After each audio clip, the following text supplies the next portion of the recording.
we're going to make shrimp scampi.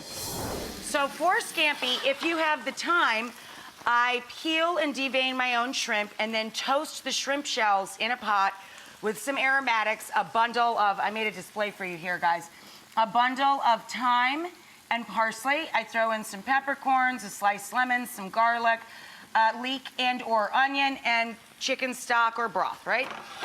And you let that all cook together and cook down. It's delicious seafood stock if you're making cioppino or any winter chowder, and I add a little bit of it to the scampi as well. So I cook the shrimp in olive oil, of course, but I marinate it first with sliced garlic, sliced lemon, and olive oil. Then you throw it all into the pan, and when it just starts to curl up and get pink, just like this, oh, I also put in a little bit of minced celery tops. My mom loves little celery tops.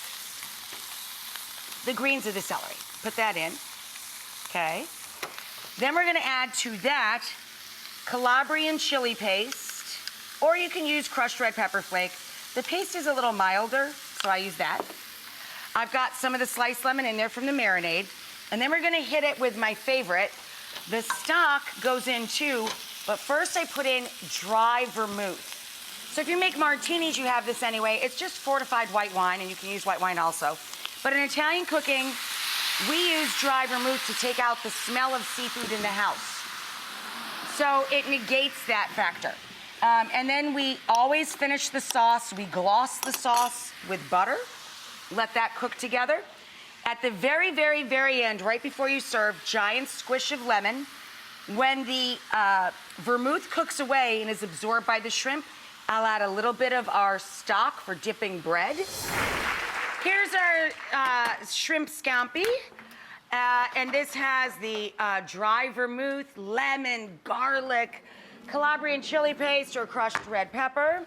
We finish with a big squirt of lemon cut side up so that the seeds stay with the lemon and don't fall into the pan.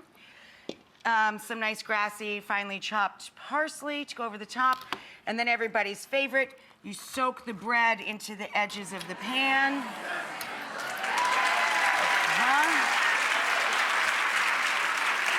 All the way around. There you go.